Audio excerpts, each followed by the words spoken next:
Alrighty, good afternoon, everyone. Hope that you are enjoying this beautiful Friday. At least it's beautiful where I am at. I hope it's beautiful where you are as well. The Lord certainly has blessed each and every one of us, and we're thankful that you have taken some time out of this Friday afternoon to join us as we study together from the Word of God as we continue to walk through His story that is found within the book of Genesis. We are in chapters 15, 16, and 17 today as we discuss a number of instances that take place within the life of Abraham. He has become the central figure of the story that God has given us in this book, and we're going to continue to walk with him throughout this portion of the book, which is his story, and see some of the things that he experiences. We have a dream that takes place in chapter 15. We have some family issues, struggles that show up in chapter 16, and then chapter 17 we have the covenant being initiated here within this text, and we'll see how God goes about that. Below me on the screen is Alan Seenstring. Alan, how are you doing today, bud?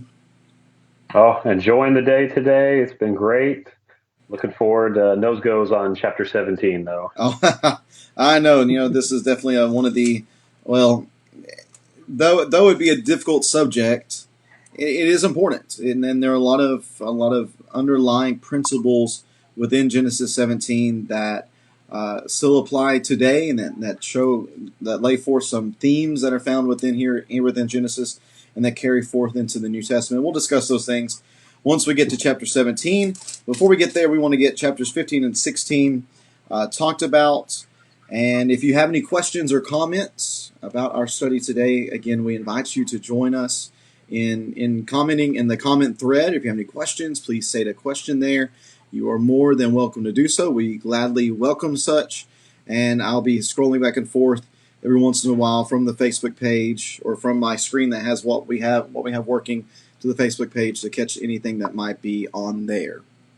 So, Alan, let's begin in Genesis 15. We have in verse number 1, we are told that after these events, the word of the Lord came to Abram in a vision. Do not be afraid, Abram. I am your shield. Your reward will be very great. And for us, this goes back to what we see in Genesis chapter 12, the original promises made from God to Abraham for him to first get up and to leave where he was in Ur of the Chaldeans, which he'll talk about here in just a couple of verses, to go to this place that he'd never been before, because God was going to give him not just a great family of descendants, a powerful nation of descendants, but he was going to give them a great land. And then through this land and through these descendants, all of the nations of the world would be blessed. Here's the Lord reaffirming, I am your shield, your reward will be very great. And you would think at this point that Abram is going to be beaming with confidence. All right, Lord, let's go. I trust what you're saying. Whatever you say, I'm going to do. No hesitation, no concerns at all. But that's only verse 1. Because as soon as we get into verse 2, Alan, what do we see beginning to show up? Well, notice you start to see some questions, and I think both of these questions don't really have anything to do with what God just said in verse 1. You can tell what's on Abram's mind in this sense. God's telling him don't be afraid. I'm your shield. You'll have a great reward. He doesn't mention anything about nation, seed, anything like that. Well, that's what's on Abram's mind at this point. I think we'll see this as, I believe it says later, it's about 10 years after he came into the land. Well, back in chapter 12, before he even left, he was told there's going to be a great nation, this seed promise and all that. Well, nothing's happened yet. Mm-hmm. Look at verse 2. He says, Lord God, what can you give me since I am childless and the heir of my house is Eliezer of Damascus? He's already gotten wealth. He's already gotten power, prestige. Mm-hmm. But for his reward, he knows that great reward comes from this nation, this seed that God has promised him. And it really doesn't make sense because he's just gotten rid of Lot. Lot's gone. That was presumably, he must have assumed that was going to be his heir apparent. And it was through Lot that this promise would be fulfilled. Well, now the highest ranking heir in his house is this Eliezer, some slave that, just grew up in his house, and he must have become the head butler or something. And And notice at the end of verse 2, what happens? There's no answer. Right. So he has to ask another question of God. Look, you have given me no offspring. A slave born in my house will be my heir. And now is when we finally get an answer from God there in verse 4. Right. And that to me, what you just noted is significant. The fact that he has this question, he has this concern. You know, you've made this promise to me that I am going to have a great nation come from me, and that nation is going to come along with a land and then this great blessing for all people. And yet, the very foundation of this is going to be something from my body, a people from my body. And he's saying, I don't have anyone from my body at this point. There's no one in my bloodline that can carry on this line at this point. Could it really be a slave? And then you hear crickets. Crickets in this vision that's taking place here in chapter 15. I think that's something to note as well, that this happens in a vision, which to us solidifies Abram as a prophet of God at this point. That's going to be pointed out later on, chapter 20, I believe it is. But here in this vision where he's having this conversation, it seems to be a legit conversation with God. He asks this question: is it going to be this slave? Crickets. Well, look, you have given me an offspring. It's almost as if he's having to explain this answer. Lord, this is what I'm working with. This is my conclusion right now, because I don't see any other way that this can take place. You haven't given me a son. He's not quite understanding or not quite convinced exactly how this is going to be carried out. So the word of the Lord comes to him again in verse number 4, and this time there's an answer. There's a very specific answer, in fact. It says, this one will not be your heir. It's not going to be this Eleazar of Damascus, but instead, one who comes from your own body will be your heir. And he took him outside and he said, look at the sky and count the stars. If you are able to count them, then he said, your offspring will be that numerous. And that to me is an incredible thing for Abraham to experience, to be able to look up into the sky and to see stars beyond number.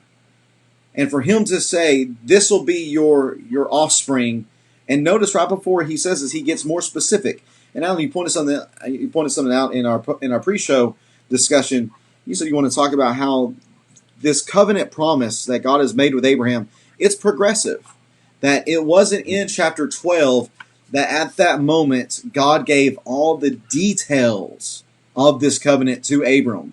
He didn't say, okay, Abram, I need you to sit down, grab that stone over there, grab your chisel and your hammer. I want to give this to you real fast, so you better get to working. I'm going to tell you every single detail. That's not what we see here.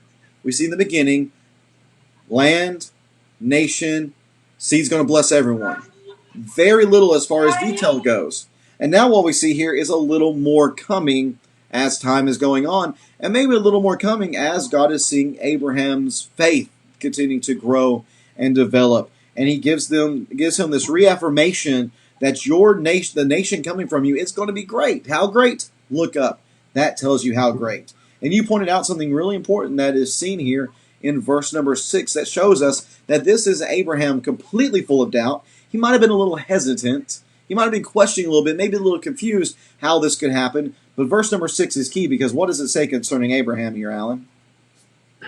Well, he believed the Lord. Believed what he said. That's important. And to the point that it was credited to him as righteousness. This was an evidence of his righteousness and his belief that the Lord will fulfill these promises, even though he had these, logical questions. I don't think there's as much doubt here as just, I don't understand. How can this be? I'm childless. How can this happen? Well, the Lord said you're going to have a son, and he believed him. Right. Well, and this verse is interesting. Leading into chapter 16, we talked about the progressive nature of these promises. That the promise in verse 4 that he shall come from your own body. You can see that even that's not quite as specific, which leads to the maybe misunderstanding that we have in chapter 16. Oh, that's good. Yeah, I had not thought about that being another step here. Now he's being going to come from your body. Well, it doesn't say who the woman is that would carry this child. Exactly. Which is what he. That's a great thing to point out. Let me point out something else here from Genesis 15 and verse 6, and it is the theme that we see here that begins of what it takes to be seen as righteous in the eyes of God. This text is one that is quoted at least 3 times in the Old Testament. Mm-hmm. 3 times I'm thinking of specifically would be Romans chapter 4, verses 3, 9, and 22. In the process of Paul explaining to the church in Rome what it takes to be found as righteous before the Lord, he quotes this text that Abram believed the Lord and he credited it to him as righteousness. That belief, that trust, that willingness to do whatever God asks you to do, which is really going to be tested, at least in my eyes, in Genesis 17.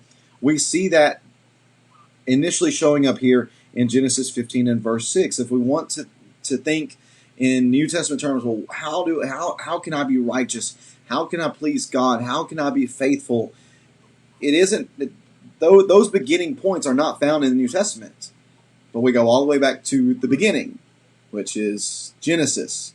And we read here in Genesis 15 and verse 6 that Abram believed. He believed, he trusted, and we're going to see how he was willing to show that trust through his obedience to the commands that God gave him. That God's going to give him in a couple of chapters. This verse pretty important for 2 things. He's believing in God. Like, believe in what? There's no doubt up to this point, like, he believes that God exists. I mean, he's talked with him several times. God's delivered him in battle. I mean, there's been more than enough interaction for Abraham to have believed in his existence. That's not what's being talked about here. He believed the Lord when God told him, promised him something, and Abraham, in his complete and full heart of hearts, knew that promise would take place. Not that, and he didn't understand the full extent of this promise. We'll see that there's still misunderstanding later. But, as well as he understood this promise that he would have descendants as numerous as the stars, he believed that. How that came about, up to question still, as we'll see, but he believed that, and it was credited to him. And another point about this is that the time that this verse takes place. In Romans, he highlights this because we are still 2 chapters away from the covenant of circumcision. Mm-hmm. So, and that's the point. He believed he's the father of this faith, and this was long before the covenant of circumcision would come into place. So that's the point of, I think, what Romans is trying to get at, that he's the father of both the Israelite faith, the law, and all the faithful, the spiritual faithful, through Christ as well. Yeah, I believe that point's exactly what Paul's trying to get across in the book of Romans, because the struggle there is between Jews and Gentiles. Who has a right as far as salvation goes? What must we be in order to be a Christian? And Paul's trying to make the point, you just need to believe. You don't have to be a Jew. You don't have to be a Gentile. As long as you believe, you can be counted as righteous before the Lord, just as Abraham was. Here is Abraham before he obtained the sign of the Jews, which was circumcision for the males, and yet here he is still considered to be faithful. And what Abraham also receives here in this text is not only this reaffirmation of the promise of a great nation and the extra detail that this nation would actually come from his own body. What we also see in verse number 7 is that he being God also told him, I am the Lord who brought you from Ur of the Chaldeans to give you this land to possess. Here's a reaffirmation of this land promise that has been given back in chapter 12 and verses 1 through 3. But here we have another question from Abram at this point. He says, Lord God, verse number 8, how can I know that I will possess it? We have these affirmations and these questions, these affirmations, these questions. And, we might be sitting here thinking, well, why doesn't Abraham just believe? Well, why don't we just believe? Why do we hesitate sometimes? Why do we struggle grasping the magnificent promises that God has given to us? It's just part of being human. Sometimes we need to be able to see things in order to truly trust and believe in what's taking place. And you know what? This is what the Lord does here. The Lord calls in verse number 9 to bring a 3-year-old cow and a 3-year-old female goat and a 3-year-old ram, a turtle dove, and a young pigeon.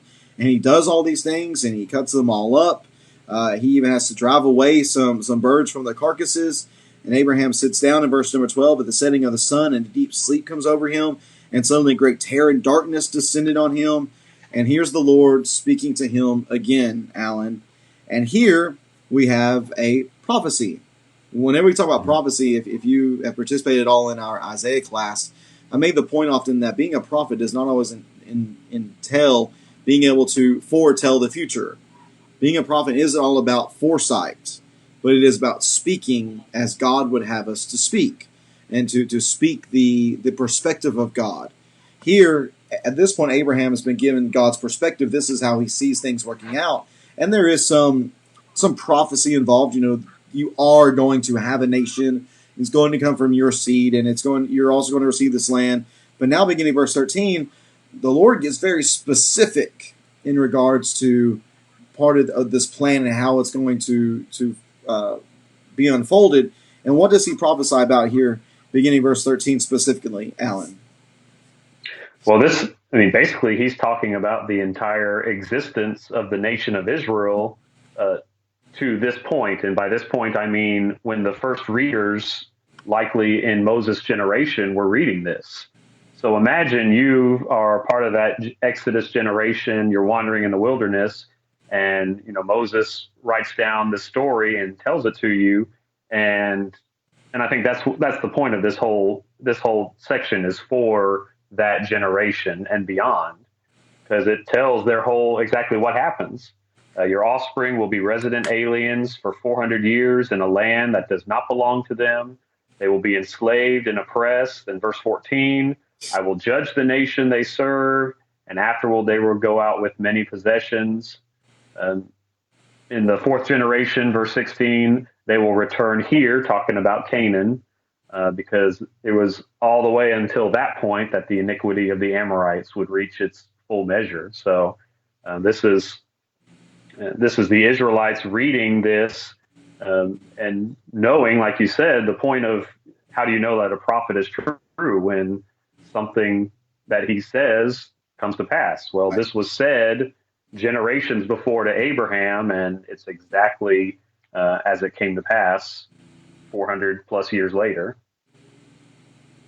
Right, and it shows too that everything that's taking place wasn't just happenstance. It wasn't just dumb luck that they ended up in Egypt. And we're going to see that as we go throughout the rest of the story of Genesis, is that what takes place here has been ordained by God. This is the way God wanted things to be carried out. It was that they would dwell in this land for a time, and then Jacob and his sons the one son would go down to Egypt, and that would make way for the rest of his sons to go down to Egypt, and they would spend time there, and they would go through the whole process of being welcomed guests in Egypt, and then being despised in the eyes of the Pharaoh and made into slaves, and then God would deliver them. And all of this, all that's going to take place is exactly as God said it would. And think about it from the perspective of those, as you're mentioning, that are hearing this from Moses.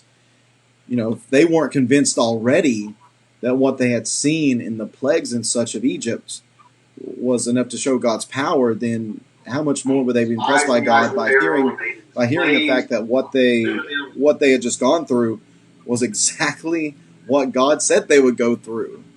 This is to show not just the power of God in the present, but also the power of God in the past to foretell what is going to take place here within the story of this particular nation.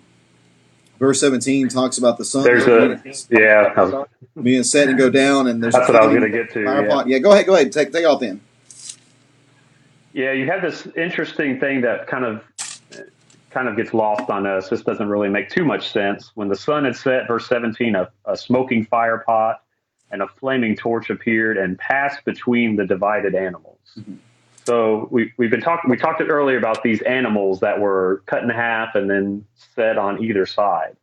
And then you have, again, this is probably just a vision, but you have this vision of fire, smoke and fire passing through between these elements here. Well, in the days of the children of Israel and the wandering generation, what were they used to seeing as God's presence? They used to see himself as a cloud of smoke during the day and a pillar of fire by night. I think that's what's happening here. You have a representation of God passing through these divided animals. Mm-hmm. And without getting too many details, this was a pretty common covenant ceremony during that day. This is just how they did it. So they would have recognized this as God basically making a covenant with Abram. And notice what he's doing. He is passing through these, basically symbolizing, if I do not keep my end of this covenant, then let me be like these animals, sawn in two. Notice that Abraham never passes through this. It's only God. Mm-hmm. So this is God actually making a one-way covenant. There's no two-way about this, like, okay, all this will happen, Abraham, if you keep this end of the bargain. Well, this part of the covenant that, all these things that he's just talked about, the 400 years of oppression, all this, that he will bring them out and give them this land, this, God is basically saying, I promise to do this no matter what, or else, make me, saw me in half like these animals. Obviously, God is going to keep his promises, and so we know that, but it's a strong, binding covenant that God is making with Abraham, just promising that this will happen, that he will give this land to his descendants no matter what. Right, and this shows that God. The thing about the way God operates, he could just say this is going to happen and leave it at that. Right? he could just say, hey, this is going to happen. Done. Mic drop. But instead, what we can appreciate about the Lord is that he works with the weakness and limitations of men. That Abraham here, he's willing to come down to, if you allow me to say this way, come down to man's level and to work in the way that men work in order to reaffirm this to take place. It wasn't necessary for God to do this. Yet, God knew the way people operated, and he was willing to go about this and to perform this ceremony in a way that would speak volumes to Abraham. But not only would it speak volumes to Abraham, but it also speak volumes to those who came after Abraham. And we're talking about those that might be reading this account written by Moses shortly after Moses wrote it. They're able to read this and say, wow, the Lord actually went so far as to perform this same covenant. They might say that as this other person my family did with this other person. Wow, that carries a lot of weight. And I think we can appreciate that about the Lord, that he's willing to do that, to work with our weaknesses, to work with our limitations, to work within the way we think in order to help us to understand and to be faithful. And I think it's what the Lord here is doing with Abraham, helping him and giving him every opportunity to have confidence in what he is saying so that he might go forth and do what is right. Verse number 18, on that day the Lord made a covenant with Abram, saying, I give this land to your offspring from the brook of Egypt to the great river, the Euphrates River, the land of the Kenites, the Kenizzites, the Cadmonites, the Hethites, the Perizzites, the Rephaim, the Amorites, Canaanites, Girgashites, and Jebusites. So here is this land that I'm giving you. He is in essence almost fulfilling this covenant right here, saying, I'm giving it to you now. This is what I want you to have. Now, if Abraham takes all this together, he realizes that his descendants at some point are going to leave this land. Well, does that mean that God's promises have failed? Well, no, because they're going to return to this land and take it for themselves, just as the Lord had said. And we'll see that later on. I believe it's somewhere at the end of Joshua that the two covenants, the nation promise and the land promise, both are specifically mentioned as having been fulfilled. That the word spoken to Abraham in Genesis 12 had now been fulfilled, and the Lord had been shown as being faithful.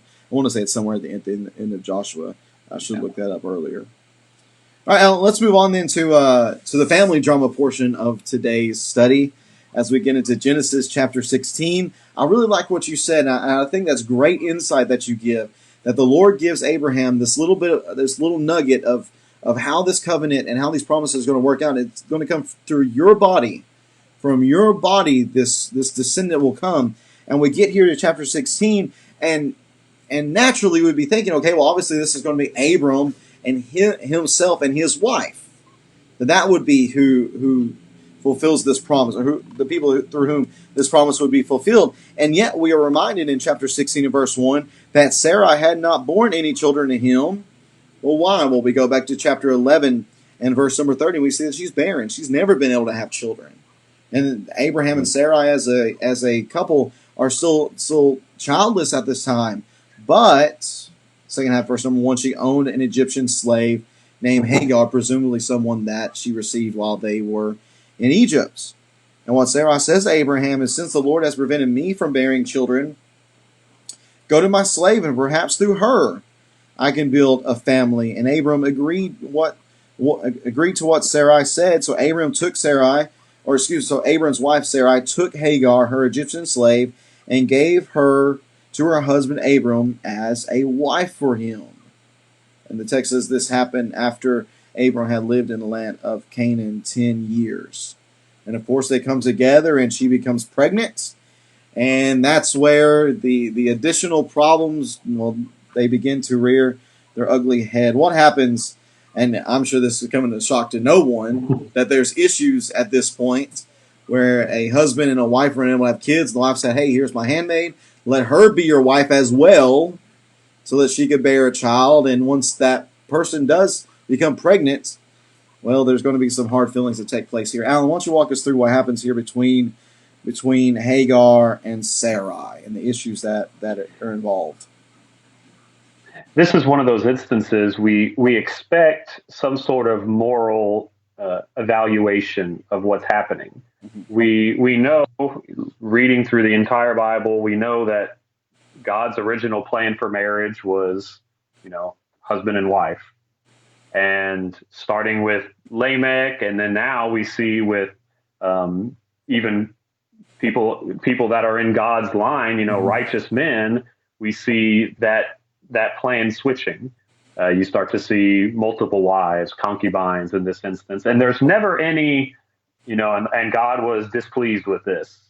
Any sort of definitive statement like that. But you can see in the text, notice how often that Sarah is mentioned as Abram's wife. Right. Verse 1, Abram's wife Sarai. And then she owned an Egyptian slave named Hagar. Mm-hmm. Verse 3. Abraham agreed to what Sarah said. Verse 3. So Abram's wife Sarai took Hagar and gave her to her husband Abram as a wife for him. So twice now you see that Sarah's status as Abram's wife is mentioned in two verses. Well, duh, we've been reading about Sarai this entire time. You don't need to say Sarah is Abram's wife. Mm-hmm. Sarah is Abram's. I mean, we know this. So why is it mentioned so many times? So I think these are some subtle ways to see that even though God doesn't say, or the text doesn't say, and God was displeased with the fact that Abram took another wife and had two wives. It's never said like that, but you get the sense that there is that type of this was not the best decision. And obviously throughout the rest of the Bible, anytime you get more than one wife, you usually have problems. So I think that's from nothing else, we realize this was a bad idea by the problems that ensue. It's hard enough to have one wife and to keep her happy. I can't imagine having multiple ones and to try to keep multiple women happy. That sounds like a disaster waiting to happen. You mentioned, Alan, that what's going on here is there's an establishment of the order, the hierarchy within this home, that there is a husband and his wife, and they are on the same level as a joined union. What we have here is a slave, an Egyptian slave, who would have been on a lower level. And then what takes place here is that Sarai takes this Egyptian slave and elevates her to the same place that she herself is. That she gave, verse number 3, and gave her, that Sarai gave her Hagar to her husband as a wife, Isha. That's the same word that we see back in Genesis chapter 2, I believe it is. Whenever Eve is created, she is Isha. She is my wife. And now they are elevated to the same position. Okay? So now we have two women, same position, vying for the attention of the same man. And this was all, and I want to notice all this was all done because Sarah believed this would be the way to fix the issue. Mm-hmm. There's a theme that I believe shows up a number of times here within Scripture, especially in Genesis, where people think they need to fix issues because they don't believe God is working quickly enough. Or they might see some deficiency in God's plan. Here, Sarai sees a deficiency in the Lord's plan. She knows that there's supposed to be a descendant through her husband. She knows that she herself cannot make that happen. Therefore, hey, since I can't make it happen, here's a fix. Here's a solution. Unfortunately, as often is the case, when men begin to make solutions for God's plans, well, things go south. And what we see in the end of verse number 4 is that her mistress became contemptible to her. That Sarai, in the eyes of Hagar, she was despised. She's looking down on her, saying, "Hey, look at me! I've gone from the position of slave to wife to now childbearer." She's saying, "Hey, Sarah, get on my level. You're slacking now. Look what I had to do. You weren't capable of doing it. I've had to step in and save the day. So look at me. I'm the greatest wife in the house." And so, oh man, verse number 5. If verse number 5 doesn't, if you as a husband have not experienced verse number 5, then we need to have a talk, and I need to know your secrets, because I want to note here that this was Sarai's plan. This was Sarai's plan, and yet in verse number 5, Sarai said to Abram, "You are responsible for my suffering. I put my slave in your arms, and when she saw that she was pregnant, I became contemptible to her. May the Lord judge between me and you. How dare you do such a thing?" And of course, Abram can't say, "Well, honey, this was your idea," because we all know that's a horrible idea. That's not going to turn out well for any husband with their wife. So Abram, in my mind, at least to some extent, he kind of neglects the responsibility here. Instead of taking charge in this situation and saying, "You know what, this wasn't a great idea. We should not have done this," he puts the onus on Sarai. He flips it back to her and says, "Here, your slave is in your hands. Do whatever you want with her." And then, to me, the end of verse 6 is just sad. It's sad that the text says, let me get caught up here on the screen. I'm not paying attention at all what's going on here. It says, at the end of verse number 6, "Here, your slave." Then Sarai mistreated her so much that she ran away from her. That to me is just sad. That Sarai here is trying to fix what she sees as a deficiency in God's plan. It turns out poorly for her. She wants to blame responsibility to someone else, and then she just behaves horribly towards this woman who is just doing what she's told. I mean, she was a slave. It wasn't as if she had much say in what she could do in being promoted to wife, and it wasn't like she had much say in becoming pregnant by Abraham. That's what they had wanted. And so Hagar runs away. And yet, what we see is the Lord showing compassion. Where there is no compassion, where there's no mercy, seemingly on the part of Abram and Sarai towards Hagar, here the Lord steps in, verse number 7, Alan, and he shows her some compassion, some mercy. You want to talk about this instance, which is not the only instance we're going to see of, unfortunately, Hagar finding herself in the wilderness because of something going on with these people. There's an interesting bookend. You were mentioning how we see a pattern of people trying to fix things themselves. The end of verse 2, notice what Sarah says, "Perhaps through her, I can build a family." Yeah. I immediately think of like the Tower of Babel, let us build a name for ourselves. Yeah. And just that phrase, let us do the building. Let us, not relying on God to build the family. So she's trying to have a son through Hagar. Well, everything goes exactly as planned. She has a son, or she gets pregnant. She's going to have a son, but that son never becomes Sarai's, to the point that, Hagar is going to run away. She meets with the angel of the Lord, finds her in the wilderness in verse 7. And verse 8 again, notice these status phrases. Hagar, slave of Sarai. These don't need to be reiterated every single time, except for us to notice that this level. She's not called wife of Abram. She is the slave of Sarai. Just reminding her position. And she admits at the end of verse 8, I'm running away from my mistress. Mhm.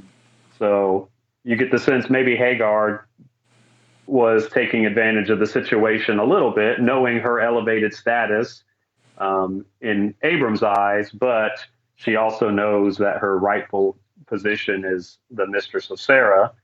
And in verse 9, the angel tells her to go back to your mistress, submit to her authority. But she also gets this promise too. I will greatly multiply your offspring, and they will be too many to count. Well, that's pretty cool because Abram just got pretty much Right. Mm-hmm. the same type of promise. So now we see just a random slave girl from Egypt also getting this promise, and it's going to be obviously based on the fact that Abram is the father. So that promise will go not just to Isaac later on, but to this son Ishmael. He will have the same sort of greatness, the same sort of promises passed to him. Right, and in this text, specifically verses 9 and 10, it's interesting to me that the angel doesn't say, the angel, of course, knowing what's going on with the relationship between Sarai and Hagar and Abram, he doesn't say, "Oh, I know she treated you horribly. You should just run away and hide from it." No, he says, "Go back and submit to her." He's basically telling her, "Go back to suffering. Go back to this place of suffering." And yet, if you will endure this suffering for a time, I want you to remember. It's almost, I want you to go back to the suffering, but I don't want you to just go back to suffering without any hope. I want to give you this hope that will help you endure the suffering. And the hope is that you yourself will have a great family coming through you, through your offspring. They will be too many to count. And that to me is something that we see a number of times. Specifically, think about the Christians of the New Testament, and think about the admonitions and the encouragements that we're given, that there are going to be people who are going to despise you because of who you are in Christ. Yet if you will endure that suffering for a time, you can do so through remembering the great promises that have been given to you by God. That's the same kind of idea I see here, that you can go back and you can suffer, and I know it's going to be difficult, but one of the ways you get through it is by remembering these promises. And that might be encouraging in the text, but then we get to verse number 11 and verse number 12, and I don't know, it just seems very strange to me that this isn't anything that will give, at least to me, much hope. Verse number 11 says that the angel of the Lord said to her, you have conceived, and will have a son, and you will name him Ishmael, for the Lord has heard your cry of affliction. And you're thinking, oh, that's wonderful, we'll have a little bouncing baby boy. Well, this man will be like a wild donkey. And his hand will be against everyone, and everyone's hand will be against him, and he will settle near all of his relatives. Well, I know you're excited about having a boy, but I'll let you know this, he's not going to be able to get along with people. It's just not going to be one of his strong suits. He's not a great people person. He's always going to have trouble with people, which is what we see, because these people, the descendants of Ishmael, they're going to come, are going to be many of the people who are going to be possessing the land of Canaan that are going to be opposed to the children of Israel coming into Canaan. And yet here Hagar she was in such a terrible place that even with this news, she still speaks to the Lord who spoke to her. Verse 13, you are El Roi, for she said, in this place have I actually seen the one who sees me. This is why the well is called Bir Lahai Roi. It is between Kadesh and Bered. So Hagar gave birth to Abram's son, verse 15, and Abram named his son, whom Hagar bore Ishmael. And Abram was 86 years old when Hagar bore Ishmael to him. So just kind of bizarre. I mean, to me, some of this is just crazy to think about. We talk about the story of Abraham, how it's kind of up and down. Well, we see that kind of up and down here too as well. We see somebody is actually showing some compassion to Hagar. She's experiencing that compassion. Well, then it flips whenever she's told, well, go back and suffer.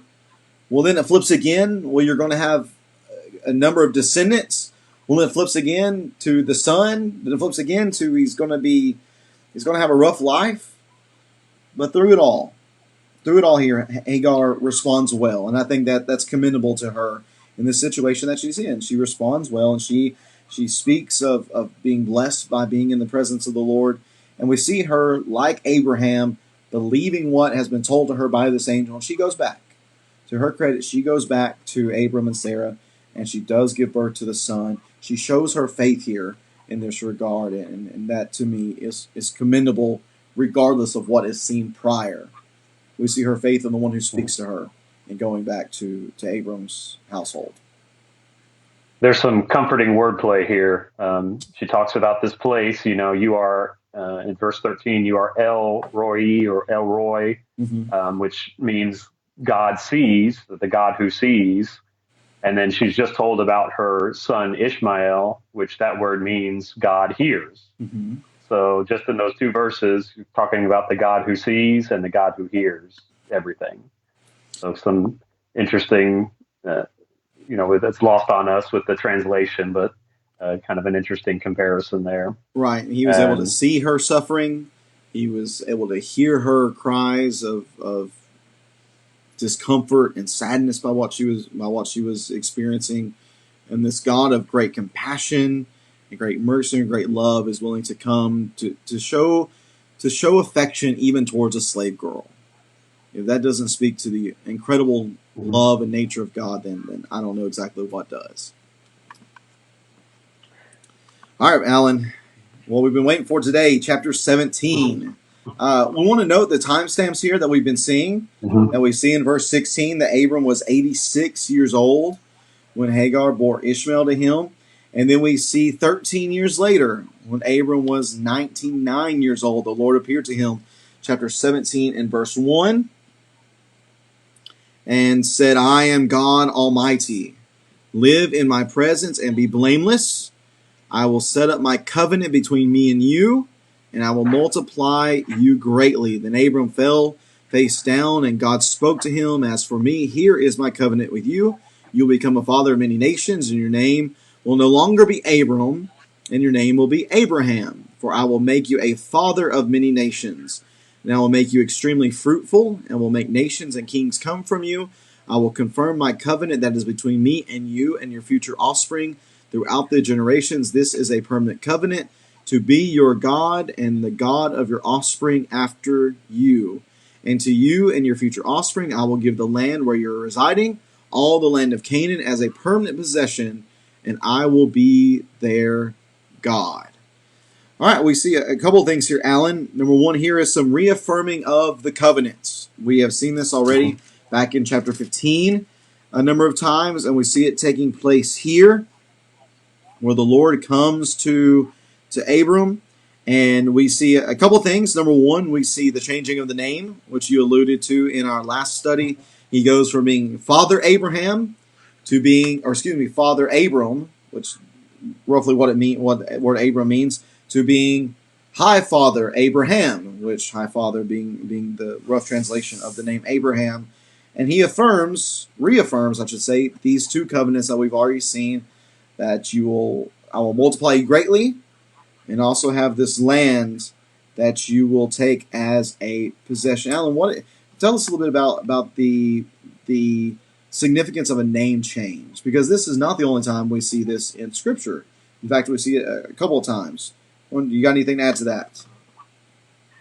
Typically, with the names, one, especially in Genesis, almost every name has a meaning that is going to be tied to the character in some way, either a personality trait or just something to do, like with Isaac. Just Isaac means laughter. Well, that has to do with how he started with Abram and Sarah laughing at the thought of him. So these names usually either have a meaning, or especially when there's a change of a name, it usually just represents a beginning, a new beginning with that person. So in this instance, we have Abraham or Abram. There was Abram before, and now something's changing. He's got a new name, and it's the beginning of his part of the covenant here. Mm-hmm. Really, before, it was mostly just God promising without much. I mean, obviously, Abram had things to do. He had to go and leave his home, things like that. He had commands, but in terms of the covenant between him, there wasn't really much on his part. Mm-hmm. But now we're going to see that there's a pretty important requirement for his side of this covenant. And we'll see that's circumcision starting in verse 9 and 10. Right. There's a couple of verse 10. Well, let me highlight real fast, Alan. A couple of things. Verse number 7, the word permanent. That is mentioned specifically here in this text. I want to note a couple of things. Number one, the focus that God gives here to himself. He says, I am God Almighty. You can live in my presence and be blameless, that I will set up my covenant between me and you, and I will multiply you greatly. And in response to this, verse 3, Abram falls to the ground. He falls to the ground as a sign of respect for someone who is greater than him. That is, this Almighty God has come before him. Abram falls down, shows him that due respect, honor, and fear. And then the Lord continues, I'm going to give you my covenant, and I will make you the father of many nations. I will make you extremely fruitful. I will confirm my covenant that is between me and you. Well, he's given all this emphasis to what he is going to do. Well, here's another aspect of this. It's going to be permanent. It is a permanent covenant to be your God and the God of your offspring after you, even the future offspring, still as a permanent possession. I'm going to give you this land. So here is this certainty of this taking place, that this is something that is going to hold up, and I'm not going to ever fail in my part. This covenant I'm making before you is not going to fail. And a major component of this covenant, Alan, that the Lord is stressing that I am giving to you, that I am making possible, is this aspect of circumcision that is mentioned in verse number 9. That God also said to Abraham now, I got to remember that. As for you and your offspring after you throughout the generations are to keep my covenant, and this is my covenant between me and you and your offspring, which you are to keep, that each one of your males must be circumcised, that you must circumcise the flesh of your foreskin to serve as a sign of the covenant between me and you. Throughout your generations, every male among you is to be circumcised 8 days old, every male born in your household or purchased from any foreigner and not your offspring, whether born in your household or purchased, he must be circumcised. And my covenant will be marked in your flesh as a permanent covenant. If any male is not circumcised in the flesh of his foreskin, that man will be cut off from his people. He has broken my covenant. Tell you, this is some serious business here that the Lord is giving as a major component of this covenant that he's making between himself and Abram. But as you mentioned, Alan, it's not just the importance of it, but there's also great significance that comes with this aspect of the covenant. Tell us a little bit more about that significance. We've already talked about a theme throughout these first several chapters, and throughout the whole Bible, is this theme of separation. And notice, I mean, without getting into too many details, that's what's happening with circumcision. There's a part of your body that is cut off, a part of your flesh, and it's supposed to represent a separation. You are separating this fleshly, symbolized in the foreskin. You're separating that from your body. You're putting away this fleshly part of you, that's connected to this world, and you are joining in a covenant with God. And that's what we'll look at Colossians. That's the parallel. That's the point that Paul makes when he's talking about the church and baptism and things like that. I mean, it's no different then. We are putting on Christ when we are baptized. We are putting off the part of the world that is sinful and fleshly, and that's exactly what happens with the circumcision right here. That's their sign, the part of the covenant that they are dedicating their lives to being part of God's people. And if they don't, any male, verse 14, he will be cut off from his people. So if he's not willing to cut off that wicked, or the part that represents evil and wicked and the flesh of this world, then his entire self will be cut off from the people. God's not going to allow a cancer or a virus, evil to spread within the body. He's going to cut that away. So kind of good context for today. We don't want evil, or we don't want that bad part to spread. So the best thing for the whole is to cut it off. Sin, obviously this is all figurative speech, but Right. sin is the same way. And when Jesus talks about, if your eye or your hand causes you to sin, it's better that you cut it out than live with one hand or live with one eye. And that's the idea right here. Right, and I'm not laughing at the subject. My daughter is in the living room behind me singing Into the Unknown from Frozen, and she's just singing at the top of her lungs. I don't know if you can hear it or not on the broadcast, but I can hear it clear as day. Annabelle came by just a few minutes ago, so. Oh man! Well, talk about what you're discussing here, circumcision and its translation into the New Testament and our lives as Christians. The text you're alluding to is Colossians chapter 2. Beginning in verse number 11, that you, speaking of Christians, you were also circumcised in him with a circumcision not done with hands, by putting off the body of flesh and the circumcision of Christ, when you were buried with him in baptism, in which you were also raised with him through faith in the working of God, who raised him from the dead. A couple of things I want to note here. Number one being that this command of this circumcision done without hands, which is identified here as baptism, it's not a working of a person. It's a working of God. The circumcision of the flesh that took place under the old law, that took place with Abraham and then his descendants to follow, that wasn't something, though it was done by people and experienced by people, it wasn't a result of Abraham's own genius. He didn't think, hey, this will be a great thing to do. I guarantee he didn't think that. But this is something that's given by God. God said, this is what you ought to do. They did it. They were counted as faithful. What we see here in Colossians chapter 2 and verse 12, that God has said baptism is something that you need to participate in, that you need to do, and that through doing this, it represents the cutting off of the body of the flesh, that we are separating ourselves, our new lives, separating ourselves from our old lives, and we're also separating ourselves as the people of God from not the people of God, that idea of separation that you're talking about, that you've referenced a number of times.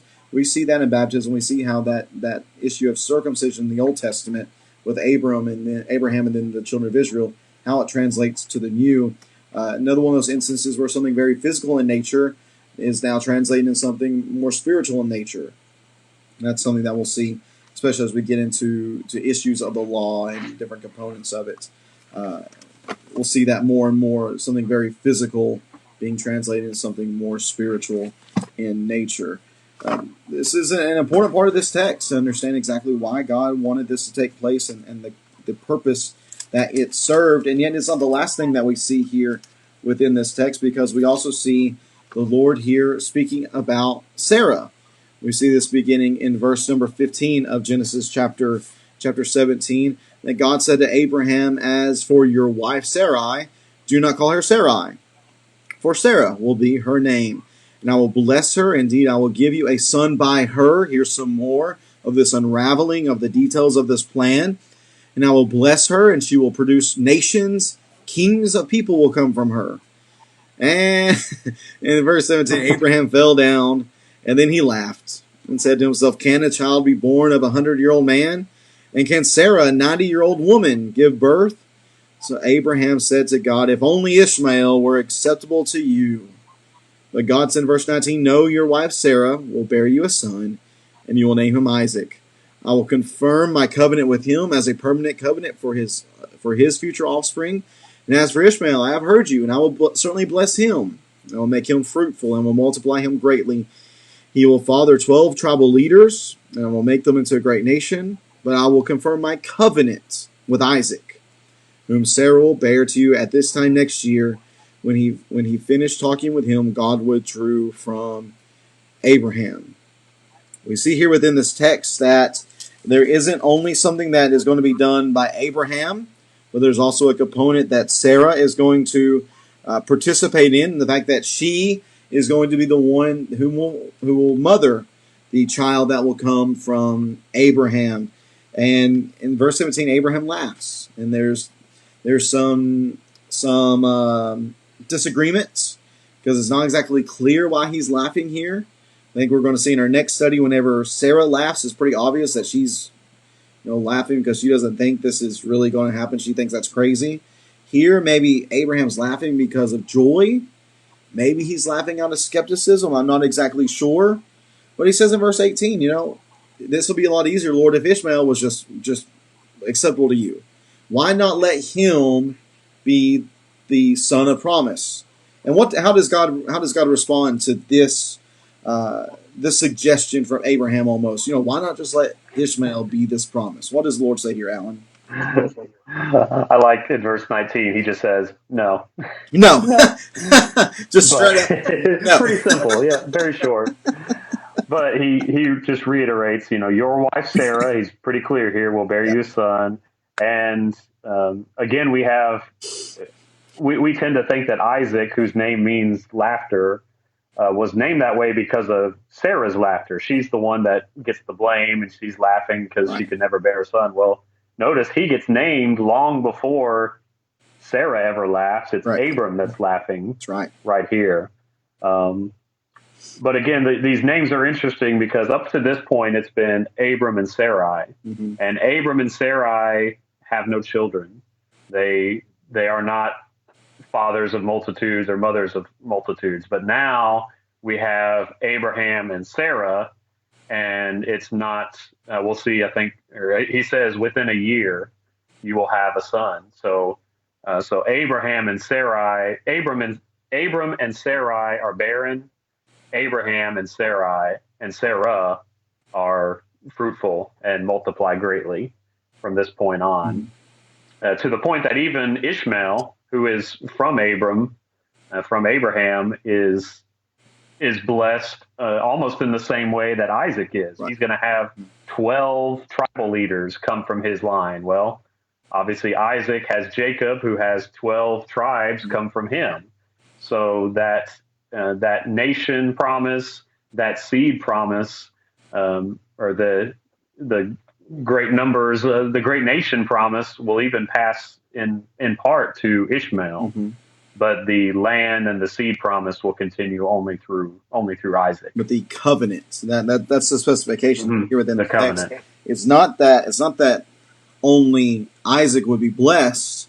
No, Isaac and Ishmael both would be blessed. But the covenant, that special promise, that special relationship between God and a people, that would be reserved for Isaac, that whom Sarah will bear to you at this time next year. And then there's the Lord, giving more detail. That up until this point, let's see, whenever we first back in chapter 12, whenever introduced to Abram, let's see, does it say how old he was at that time? Let's see, I don't think it does.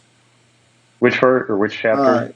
In chapter 12, does it state how old Abram was at that time? Yeah, he was 75 when he left left Haran and Ur. So, and then he was 86. 12 verse 4. Right. Yeah. So he's been in the land 10 years up to the point that Ishmael was born, and then another 13 years to this point, and then he'll be 100 when Isaac's born. We're talking about 24 years from the time that he initially leaves in chapter 12 to this point. This promise of descendants coming from him, he's kind of been left in the dark. We've gone through this a couple of times. First, he thought it might have been Lot. We probably assume he thought it was Lot, and it wasn't Lot. Then we have what he does with Hagar in chapter 16. That doesn't work out. And then we're thinking, well, it's going to have to be a slave. Well, no, that's not the case either. Well, then finally, chapter 17, he says, okay, this is who it's going to be. It's going to be from your body through your wife, Sarah, and it's going to be a son. His name is going to be Isaac. Now he has so much more of the detail that can help him to at least just have, I don't want to say confidence is the right word, but just knowing. Just knowing gives a level of comfort that this is exactly how this is going to take place. And it shouldn't surprise us then that based upon this revelation, that now he knows exactly how this is going to take place. It's going to be through me and Sarah, a son. His name's going to be Isaac. That then, verse 23, everything that the Lord has spoken to him up to this point concerning the covenant and affirming this covenant through circumcision, that Abraham took his son Ishmael, beginning verse 23, and those born in his household or purchased every male among the members of Abraham's household, and he circumcised the flesh of the foreskin on that very day, just as the Lord has said to him.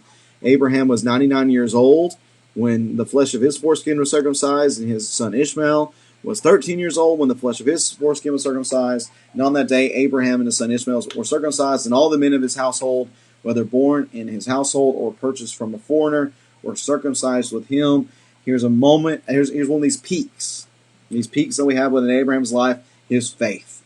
That the Lord gave him this command, which would not be an enjoyable command to endure, yet he was faithful to the Lord. He's being given maybe a little bit of a boost by the Lord here in this text, that he has now more information to work with. And based on that, he's willing to do exactly what is told him. He wasted no time.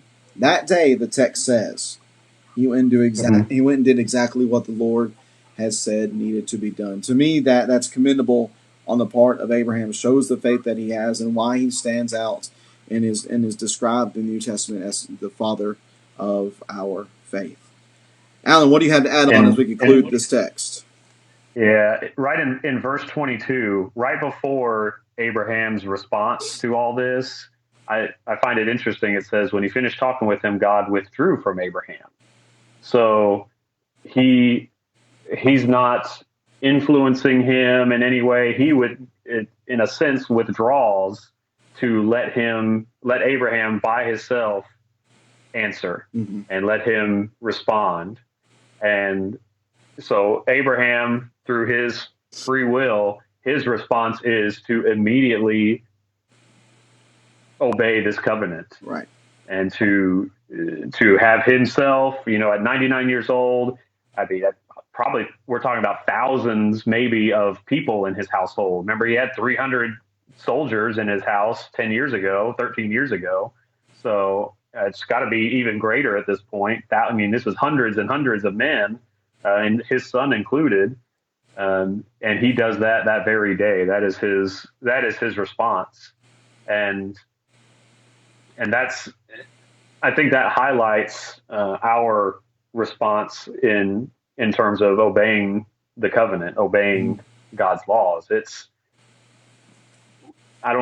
would never say that, we save ourselves, but in this case, Abraham has to do something. There's a response. He has to there's obey. He has to keep, like it says, these are the things you are to keep in verse 10. He has to keep them, or he has broken the covenant. So that's not anything that, God's not going to do all that for us, in the sense that he's going to force us to be circumcised, or in a modern sense, force us to be baptized. We have to take that step. But at the same time, that's not the same as saying that Abraham, produced, he saved himself. He made this covenant himself. It is still by the grace of God that he does that. Absolutely. We have to realize who's the source of what is being done. Is this something that we think is the right and appropriate thing to do, or are we doing it simply because the Lord has said this is the right appropriate thing to do? We need to recognize the authorization and who it comes from, and then take that to heart. Realize that this is something the Lord has told us to do, then we would do well to do it. Alan, great comments today. Thank you for helping with the study, leading us through these chapters of Genesis 15, 16, and 17. When we get back on here on Tuesday afternoon, we're going to be looking at some visitors that Abraham receives at his tent in Genesis chapter 18.